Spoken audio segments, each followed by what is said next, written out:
नमस्कार, आपका स्वागत है। दोस्तों, होली के उत्सव का नाम लेते ही एक सुंदर सी रंग बिरंगी तस्वीर आंखों के सामने आ जाती है। होली सबसे प्यारा त्योहार है क्योंकि इस त्योहार में लोग सभी आपसी मतभेद और वाद विवाद भूलकर खूब मौज मस्ती करते हैं और उत्साह के साथ ये त्योहार मनाते हैं। हिंदू कैलेंडर के अनुसार फाल्गुन मास की पूर्णिमा को होली मनाई जाती है। ये 2 दिन का त्योहार है जिसमें पहले दिन होलिका दहन होता है और दूसरे दिन धुलंडी होती है, जिसे रंगों और गुलाल के साथ मनाया जाता है। लोग एक दूसरे को गुलाल के साथ होली की राख भी मिलाते हैं। होलिका दहन में सभी तरह की बुराइयों को होली के अग्नि में भस्म करने की प्रथा है। इस राख के अनेक फायदे भी हैं। पुराणों में होलिका दहन से संबंधित कई कथाएं हैं, जिनमें से प्रहलाद की कथा विशेष रूप से प्रसिद्ध है। इस कथा के अनुसार हिरण्यकश्यप नामक असुर का पुत्र प्रहलाद भगवान विष्णु का परम भक्त था। हिरण्यकश्यप को यह बात पसंद नहीं थी और प्रहलाद को विष्णु जी की भक्ति से विमुख करने के लिए उसने अपनी बहन होलिका की सहायता लेने की सोची, जिसे वरदान था कि अग्नि उसे नहीं जला सकती।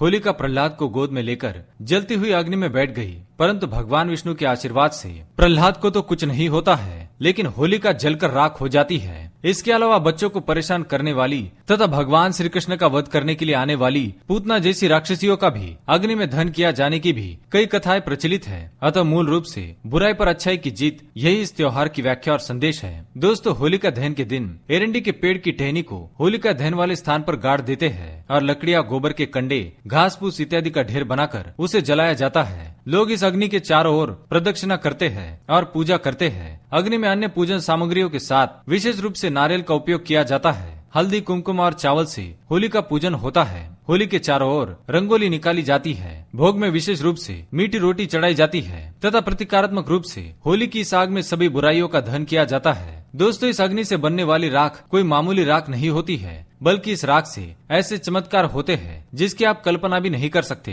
तो चलिए दोस्तों, आज हम आपको बताते हैं होलिका दहन की राख से और चुटकी भर होली की राख हमारे लिए कितनी फायदेमंद है। होली की राख को यज्ञ की राख के समान ही पवित्र और चमत्कारी माना जाता है। पहली बात, होलिका दहन के पूर्ण होने के बाद उसकी आग को पानी या दूध से शांत किया जाता है और दूसरे दिन होली की राख की पूजा करके उस राख को अपने शरीर पर मला जाता है।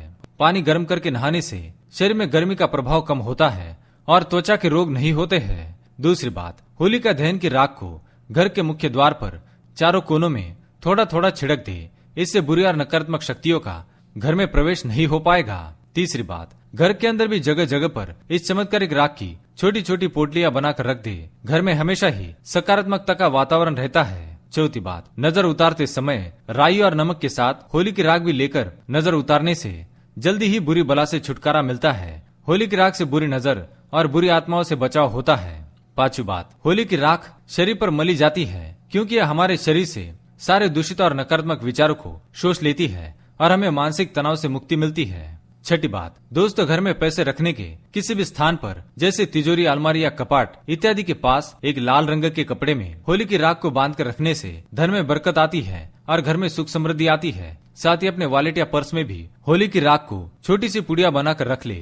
तो दोस्तों, देखा आपने होली की यह चमत्कारिक राख कितनी फायदेमंद है। आप भी इस चमत्कारिक होली की राख को मनोभाव से नमस्कार करें और इसे अपने घर में लेकर आए। ये सभी उपाय करें और अपने जीवन से चिंता, तनाव और नकारात्मकता को स्वाहा करके घर परिवार में सुख, शांति और समृद्धि लाए। अगर ये जानकारी आपको पसंद आई तो वीडियो को लाइक करें, कमेंट में जय श्री कृष्ण अवश्य लिखें, साथ ही चैनल को सब्सक्राइब करें। धन्यवाद।